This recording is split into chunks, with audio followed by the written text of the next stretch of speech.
Have you ever thought about how African people succeed in holding important positions globally and perform well, but fail to do the same in their own countries?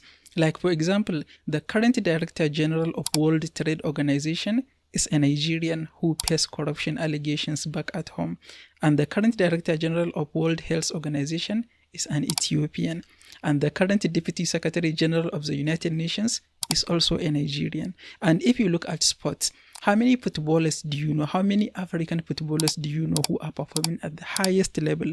Yet no African country has ever reached the final of FIFA World Cup. And really, all you need to do is do a little research, and you are going to find a lot of people from your own country who are performing well in a global stage, but they fail to do the same in their own countries. And I work online, and working online as a virtual assistant, I work for many businesses, many foreign businesses, especially from the Western countries.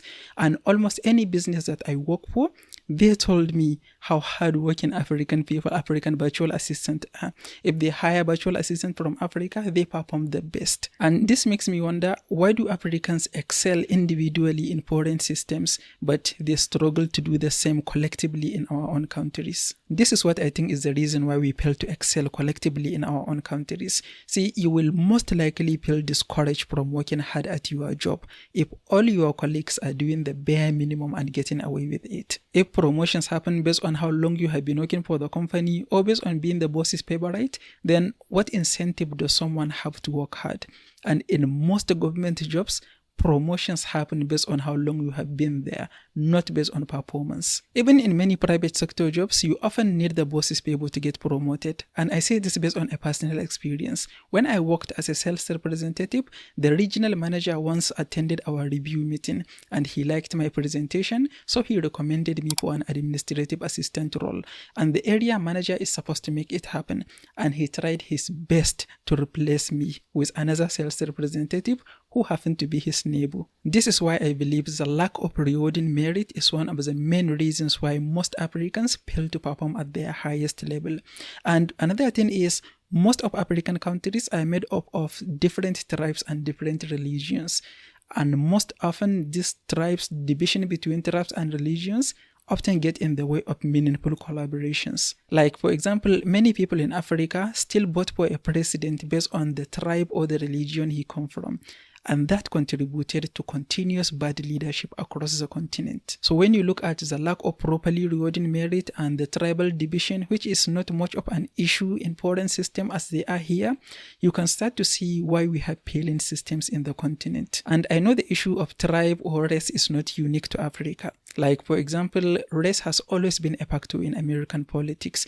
Human beings everywhere tend to divide politically along the lines of tribe, race, religion, and ideology. The difference is most Western societies build stronger institutions that reduce the damage those divisions can cause. I know colonization matters in Africa, like our borders were literally created by Western powers, and many of the systems we still follow today were inherited from our colonizers.